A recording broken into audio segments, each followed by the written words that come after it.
हमने अभी अभी equation of line passing through a given point and parallel to a given vector और in direction of a given vector इस टॉपिक के बारे में चर्चा किया। और यहाँ से हमने एक लाइन का वेक्टर इक्वेशन जनरेट किया जो कि R vector is equal to A vector plus lambda B vector है, जहाँ पर आपको अब ये अच्छे से समझना होगा, आपको ये अच्छे से याद रखना होगा कि इस वेक्टर इक्वेशन में ये जो बी वेक्टर है ये वो वेक्टर होता है जिसके डायरेक्शन में हमें जाना रहता है या जिसके पैरेलल हमें जाना रहता है, और ये ए वेक्टर वो वेक्टर है जिस पॉइंट से हमारा लाइन पास होता है। दोनों के दोनों वेक्टर्स हैं, लेकिन आपको ध्यान इस बात का रखना है कि बी वेक्टर जो है वो वेक्टर है जिसके डायरेक्शन में या जिसके पैरेलल हमें जाना है, और ए वेक्टर वो वेक्टर है जिस पॉइंट से हमारा लाइन पास कर रहा है। आइए इसी पर बेस्ड एक छोटे से क्वेश्चन से स्टार्ट करते हैं। हमारा क्वेश्चन है, find the vector equation of a line which passes through the point with position vector 2i cap minus j cap plus 4k cap and is in the direction of I cap plus j cap minus 2k cap। उस रेखा का सदिश समीकरण ज्ञात कीजिए जो उस बिंदु से गुजरता है जिस बिंदु की स्थिति सदिश 2i cap minus J cap plus 4k cap हैं तथा जो सदिश i cap plus j cap minus 2 cap की दिशा में हो। यह है हमारा क्वेश्चन। हमारा टॉपिक क्या था? हमारा टॉपिक जो था वो ये था कि हमें एक इक्वेशन ऑफ लाइन निकालना है जो कि एक गिवन पॉइंट से पास हो। अब क्वेश्चन के फॉर्म में अगर रहता है तो देखिए, समझने का प्रयास कीजिए कि क्वेश्चंस कैसे बनते हैं। Find the equation of a line which passes through the point with position vector।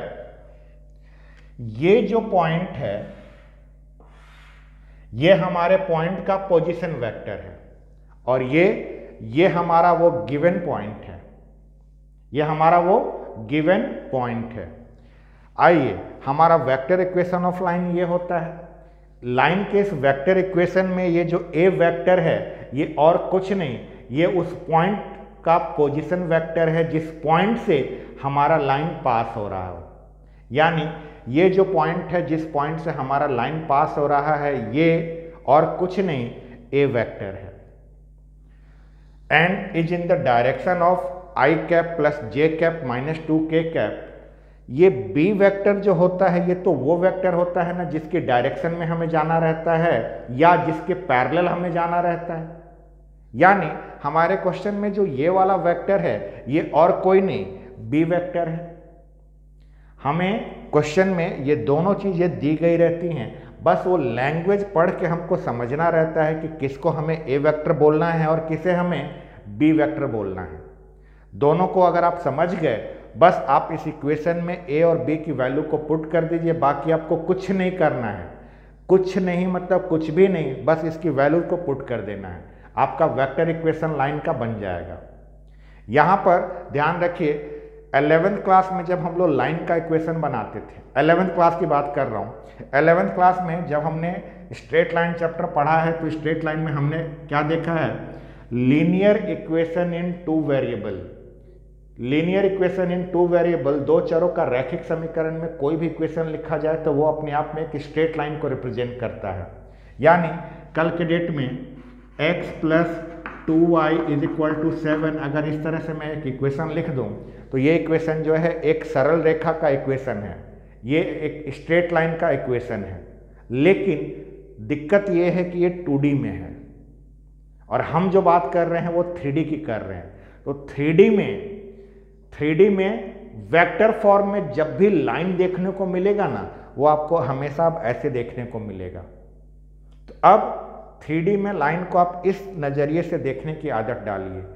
ये 2D में लाइन होता है, हम अभी 2D पढ़ ही नहीं रहे हैं, तो यहाँ पर इस टाइप का आंसर कभी नहीं आएगा।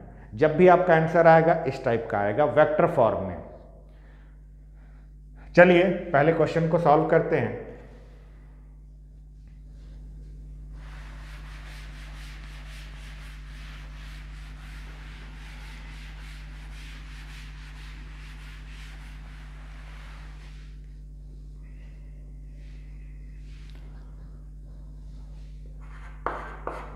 सॉल्यूशन में चूंकि हमारे पास एक पॉइंट भी पता है हमें और हमें किसके डायरेक्शन में जाना है ये भी पता है, तो हम अपने क्वेश्चन का स्टार्टिंग ऐसे कर सकते हैं। We know that the vector equation of a line passing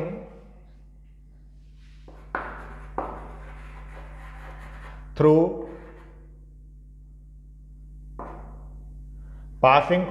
vector A and in the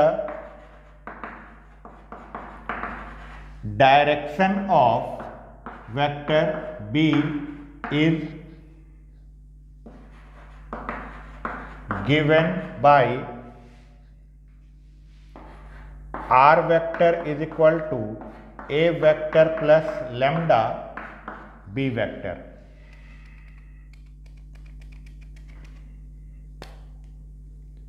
We know that the vector equation of a line passing through vector A and in the direction of vector B is given by R vector is equal to A vector plus lambda B vector। Here अब अपने अगर question को हम मिलाएं,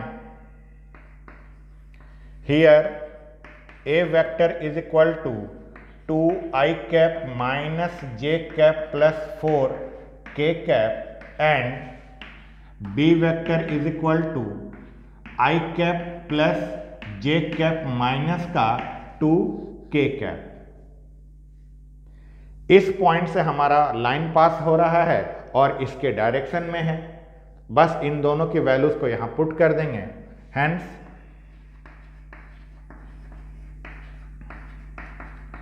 equation of line is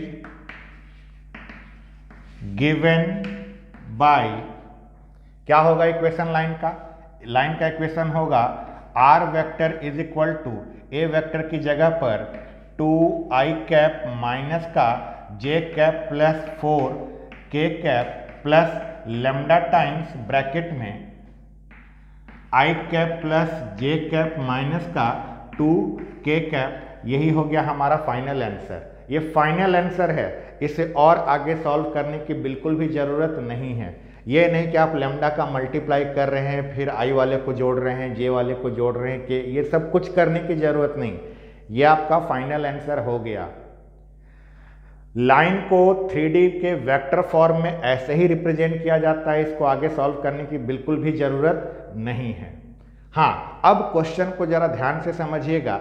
हो सकता है कि किसी दूसरे क्वेश्चन में यहाँ पर लिख दे लैंग्वेज में, लैंग्वेज की बात अगर करें तो लैंग्वेज में इसको ऐसे भी लिखा जा सकता है, find the vector equation of a line which passes through the point with position vector this one and which is parallel to the vector i cap plus j cap minus 2k cap. ये जो direction वाली बात है, इस direction की जगह पर हम पैरेलल वर्ड भी यूज कर सकते हैं, दोनों का मतलब सेम होगा। वेक्टर में पैरेलल होना और सेम डायरेक्शन में जाना दोनों एक ही चीजें होती हैं।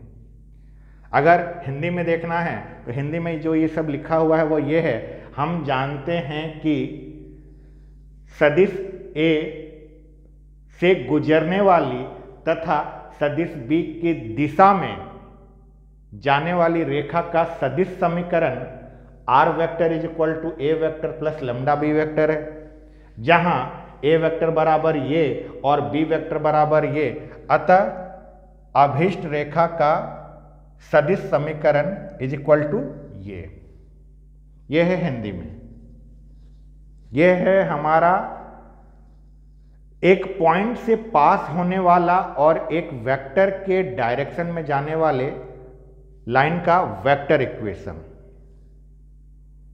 अच्छा, यहाँ पर ये जो हमने देखा था इसमें तो एक पॉइंट दिया हुआ था और एक वेक्टर के पैरेलल था। आइए अब सेकंड टॉपिक के ऊपर बात करें।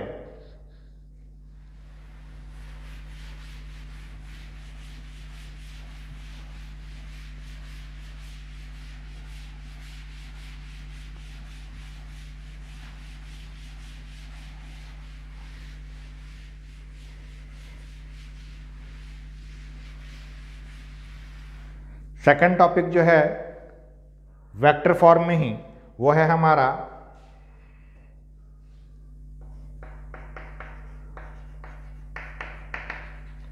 Equation of a line passing through two given points. Equation of a line passing through two given points. अब क्या बात हो रही है? अब हमारे पास दो पॉइंट्स गिवन हैं और हमारा लाइन उन दोनों पॉइंट से पास होने वाला है। पिछली बार क्या बात की थी हमने? पिछली बार बात की थी कि हमारा लाइन एक पॉइंट से पास होने वाला है और एक वेक्टर के पैरेलल है। यहां पर अब वेक्टर नहीं आ रहा है, यहां पर सिंपली बात बस इतनी सी कि हमें दो बिंदुएं दिए गए हैं, इन दो बिंदुओं से गुजरने वाली रेखा का समीकरण निकालना है। चलिए समझते हैं। मान लीजिए ये हमारा लाइन है और ये इस पॉइंट ए से और इस पॉइंट बी से पास हो रहा है। यहां पर हमें पॉइंट ए भी पता है और पॉइंट बी भी पता है। क्योंकि हम वेक्टर इक्वेशन की बात कर रहे हैं इसलिए ये पॉइंट्स जो होंगे ये भी वेक्टर फॉर्म में होंगे, यानी इन पॉइंट्स का पोजीशन वेक्टर होगा, इन पॉइंट्स का पोजीशन वेक्टर होगा। मान लीजिए पॉइंट ए का पोजीशन वेक्टर ए है और पॉइंट बी का पोजीशन वेक्टर बी है। मान लीजिए कि बिंदु ए का स्थिति सदिश ए है और बिंदु बी का स्थिति सदिश बी वेक्टर है। अब हमें इसका इक्वेशन चाहिए। पिछली बार क्या था? पिछली बार केवल एक पॉइंट दिया हुआ था, लेकिन यहां साथ में एक और वेक्टर दिया हुआ था जिसके डायरेक्शन में जाना था या जिसके पैरेलल जाना था। याद कीजिए पिछली बार हमने क्या किया था? पिछली बार हमने लाइन पर एक पॉइंट आर लिया था। इस बार भी हम एक पॉइंट आर लेट कर लेते हैं इस लाइन पर और इस पॉइंट का पोजीशन वेक्टर हमने आर वेक्टर लेट कर लिया। ठीक, अब जरा सोचिए, अब यहां पर जो भी सिचुएशन बना है इसको पिछले सिचुएशन के साथ कैसे मैच करवाते हैं या कैसे मिलाया जाता है, बस आप इसे अगर एक बार समझ गए तो इसका इक्वेशन आप बड़े आराम से निकाल लेंगे। जरा सोचिए, आपको यहां पर अब टोटल कितने पॉइंट्स दिख रहे हैं? आपको अब यहां पर 3 पॉइंट्स दिख रहे हैं, ए, बी और आर दिख रहा है। जरा सोचिए, अगर मैं ए से बी तक एक वेक्टर के रूप में देखूं तो ये मेरा वेक्टर ए बी है और ए से आर तक भी अगर मैं एक वेक्टर के रूप में देखूं तो ये मेरा वेक्टर ए आर है। अब वेक्टर के रूप में ए बी वेक्टर और ए आर वेक्टर क्या एक ही डायरेक्शन में हैं? बिल्कुल है। ए बी वेक्टर मतलब ए से बी की तरफ जाना और ए आर वेक्टर मतलब ए से आर की तरफ जाना। अब ए से आर की तरफ जाते समय मैं पॉइंट बी से तो पास हो ही रहा हूं, तो डायरेक्शन तो वही होगा, डायरेक्शन वही होगा। तो पिछले वेक्टर में, पिछले कंडीशन में क्या था? हमको अलग से एक वेक्टर बी दिया हुआ था, हमें इसकी डायरेक्शन में जाना था और यहां पर एक पॉइंट दिया हुआ था और इस पॉइंट से पास होने वाले लाइन का इक्वेशन निकालना था जो कि इस वेक्टर के डायरेक्शन में हो। किसके डायरेक्शन में? वेक्टर बी के डायरेक्शन में, वेक्टर बी के डायरेक्शन में। ठीक, अब समझिएगा, यहां पर ए पॉइंट मेरे को पहले से दिया हुआ है, बी पॉइंट भी मेरे को पहले से दिया हुआ है, तब मुझे डायरेक्शन चाहिए ए बी का। मुझे पहले से क्या दिया हुआ है? मुझे पहले से पॉइंट ए और पॉइंट बी दिया हुआ है, तो मुझे जो डायरेक्शन चाहिए वो डायरेक्शन मुझे ए बी का लेना पड़ेगा। यहां पर डायरेक्शन कहां था? बी था। किस पॉइंट से पास हो रहे थे? इस पॉइंट से। इस पॉइंट का पोजीशन वेक्टर क्या था? वेक्टर ए था। तो इसका इक्वेशन कैसे बनाए थे? R vector is equal to A vector plus lambda B vector बनाया गया था, बनाए थे। इसमें मैंने आप लोग को बताया था कि आप इस बात को हमेशा याद रखिएगा, ये बी वेक्टर वो वेक्टर है जिसके डायरेक्शन में जाते हैं या जिसके पैरेलल जाते हैं, और ये वो वेक्टर है जहां से हमारा, ये वो पॉइंट वाला है जहां से हमारा लाइन पास हो रहा है। आप बस यहां पर एक चीज समझिए, आपको यहां पर किस डायरेक्शन में जाना है? डायरेक्शन अगर समझ गए तो आप बाकी सब चीजें बड़े आराम से समझ जाएंगे। तो डायरेक्शन ए बी का होगा। ए बी का डायरेक्शन इसलिए क्योंकि मुझे पॉइंट ए भी पता है, बी भी पता है। अगर मुझे दो पॉइंट पता है तो दुनिया में दो पॉइंट को मिलाने से सिर्फ और सिर्फ एक ही लाइन बनता है। दो पॉइंट कहीं भी दिया हुआ रहे, उसको अगर मैं मिलाऊंगा सिर्फ और सिर्फ एक ही लाइन खींच पाऊंगा, और एक लाइन अगर मैंने खींच दिया तो मुझे उसी के डायरेक्शन में जाना है। तो डायरेक्शन वाला जो पार्ट है वो मुझे ए बी से मिल रहा है। डायरेक्शन वाला पार्ट मुझे कहां से मिल रहा है? ए बी से। यानी ये ए बी वेक्टर जो है मेरा, ये बी वेक्टर का काम कर रहा है। ए बी वेक्टर जो है, जो काम यहां पर बी वेक्टर कर रहा था वही काम यहां पर ए बी वेक्टर कर रहा है।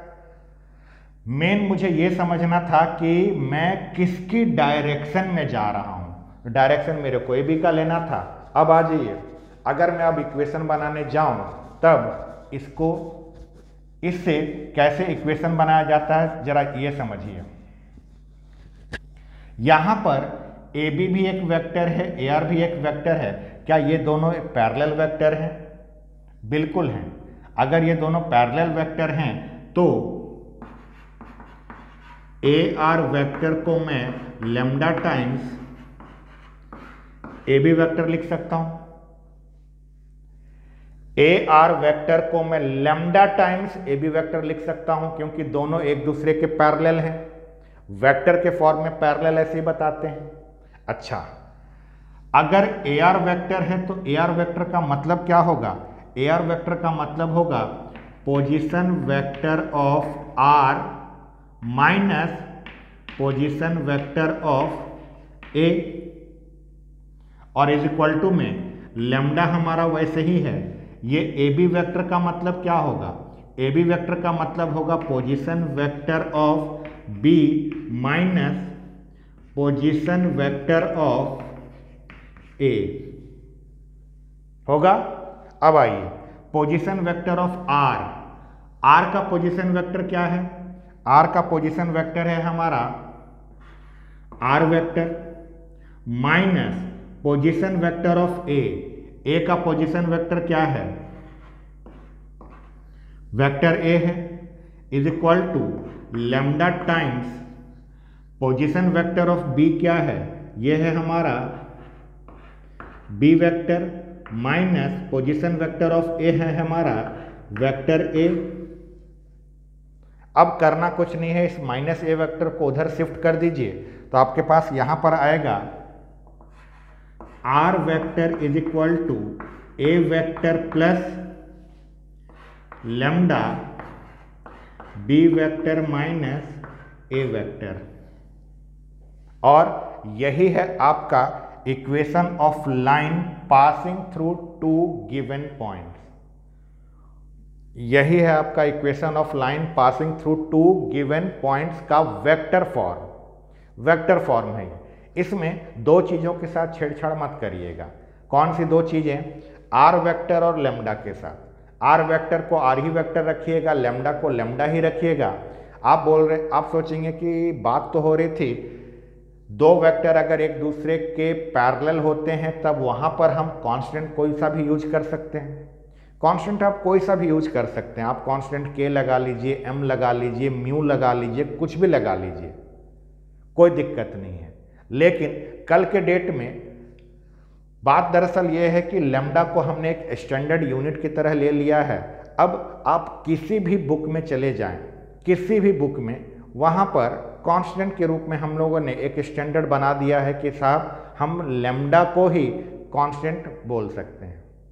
ऐसा नहीं है कि लैम्डा की जगह पर आप म्यू लिख देंगे या लैम्डा की जगह पर के लिख देंगे तो गलत होगा। गलत बिल्कुल नहीं होगा।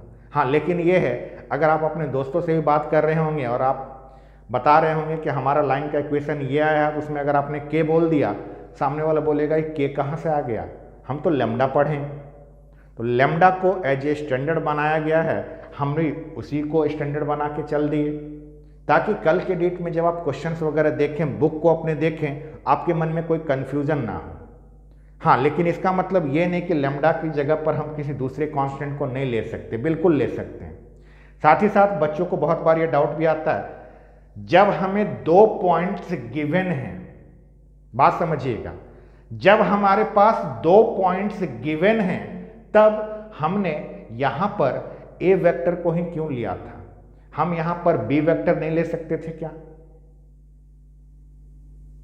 हम बात क्या किए थे कि हमारा वेक्टर जो है एक पॉइंट से जा रहा हो और एक वेक्टर के डायरेक्शन में हो। पिछला जो हमारा टॉपिक था इसी में, उसमें हमने क्या बोला था, हमारा वेक्टर जो है एक पॉइंट से जा रहा है और एक वेक्टर के डायरेक्शन में हो। तो डायरेक्शन तो हमने ए बी से निकाल लिया, ए बी से हमने डायरेक्शन निकाल लिया। अब जो पॉइंट हम लेने वाले थे जहां से हमारा लाइन पास हो रहा है, उसमें इस वाले में तो हमने ए वेक्टर लिया है, क्या हम उसकी जगह पर बी वेक्टर नहीं ले सकते? बिल्कुल ले सकते हैं, बिल्कुल ले सकते हैं। आप इस वाले ए वेक्टर की जगह पर बी वेक्टर भी लिख सकते हैं, कोई दिक्कत नहीं है। आंसर में कोई गड़बड़ नहीं होगा, कोई भी गड़बड़ नहीं होगा। क्यों? आपके पास दो पॉइंट्स था, दोनों पॉइंट्स में से आप किसी भी पॉइंट को लेने के लिए फ्री हैं, स्वतंत्र हैं। आप दोनों में से कोई सा भी पॉइंट ले लीजिए। फिर आप बोलेंगे कि आपने इसी को क्यों लिया?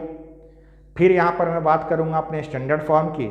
स्टैंडर्ड में ये बना दिया गया है कि जो हमारा स्टार्टिंग का पॉइंट होगा उसी को लेके चल देते हैं। इसका मतलब ये नहीं सेकंड वाले पॉइंट को नहीं रख सकते, रख सकते हैं, आंसर गलत नहीं होगा। हाँ, आंसर आपको देखने में अलग दिखेगा। देखने में अलग क्यों दिखेगा? क्योंकि पॉइंट ए के पोजीशन वेक्टर अलग हैं, पॉइंट बी का पोजीशन वेक्टर अलग है। यहां आपको वैल्यूज अलग हो जाएंगी, लेकिन आंसर गलत नहीं होगा, आंसर गलत नहीं होगा। यह भी हमारा वेक्टर फॉर्म ही है। अब आइए इसी वेक्टर फॉर्म पर बेस्ड एक छोटा सा क्वेश्चन सॉल्व करते हैं।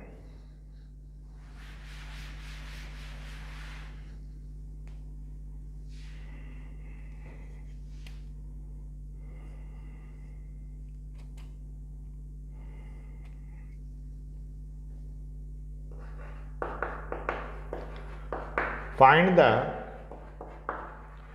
vector equation of a line passing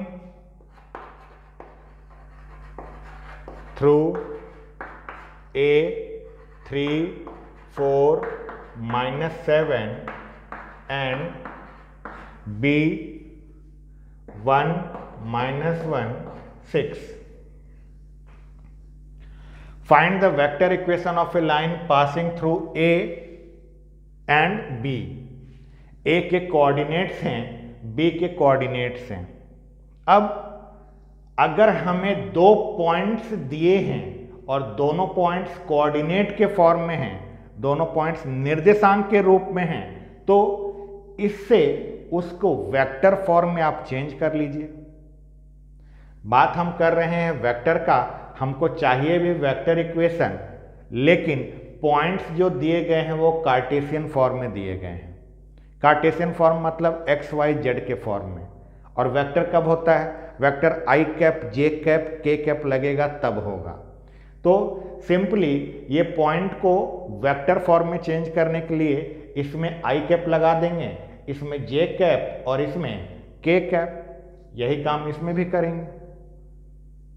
ऐसा करने से यह हमारा दोनों का दोनों पॉइंट ए और पॉइंट बी वेक्टर फॉर्म में चेंज हो जाएगा।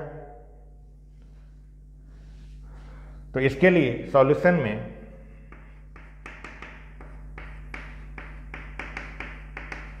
Position vector of A 3 4 -7 is equal to 3 I cap plus 4 J cap -7 K cap. कुछ नहीं करना है, जो पॉइंट्स दिए हुए हैं कार्टेशियन फॉर्म में आई जे के लगा दीजिए, वो वेक्टर फॉर्म में आपका एक पोजीशन वेक्टर बनेगा। फिर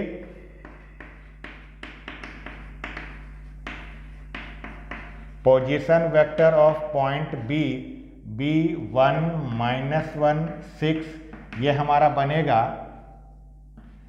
आई cap minus J cap plus 6 K cap. इसमें आई जे के लगा दिए। अब आइए, बड़ा ही सुंदर सा आपको एक दृश्य देखने को मिल रहा है। जस्ट यहीं पर ए और बी आपके दो पॉइंट्स है, जिसके पोजीशन वेक्टर्स आपको पता हों तो आपका उसका वेक्टर इक्वेशन बनाना आता है। तो आप लिख सकते हैं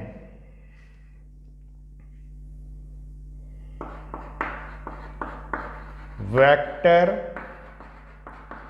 equation of a line passing through two points having position vector A vector and B vector is given by R vector is equal to A vector plus lambda times B vector minus A vector, where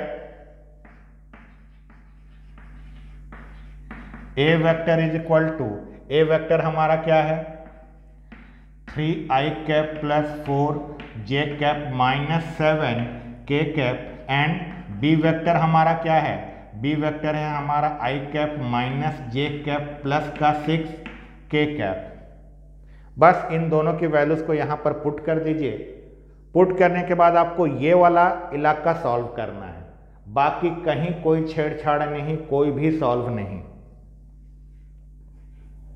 R vector is equal to A vector, A vector की जगह पर 3 i cap plus 4 j cap minus 7 k cap plus lambda, पहले B vector, तो B vector में I vector minus J vector plus का 6 k I cap minus J cap plus 6 k cap minus A vector. तो A vector के आगे अगर minus लगा है तो क्यों ना इसका पूरे का साइन में चेंज कर दूं। ब्रैकेट लगाने की बजाय सबका मैं साइन ही चेंज कर देता हूं, तब ये क्या बन जाएगा minus 3 i cap minus 4 j cap plus का 7 k कैप। अब इसी को मुझे सॉल्व कर देना है, तो यहां से R vector is equal to 3 i cap plus 4 j cap minus 7 k cap plus lambda, i cap minus 3 i cap minus का 2 i cap minus j cap minus 4 j cap minus का 5 j cap और 6 k cap plus 7 k cap plus का 13 के cap, यही है आपका final answer. यही है आपका फाइनल आंसर जो कि एकदम इस फॉर्मेट में है। इसके बाद इसको सॉल्व करने की बिल्कुल भी ज़रूरत नहीं है। ये नहीं कि लैम्डा का मल्टीप्लाई कर रहे हैं, आई वाले को एक साथ ले रहे हैं, ऐसा कुछ भी मत करिए। यही है वेक्टर फॉर्म। लाइन का वेक्टर फॉर्म आप इस तरह से ही देखिए, इस तरह से ही यूज करिए और इस तरह से ही अपनी आँखों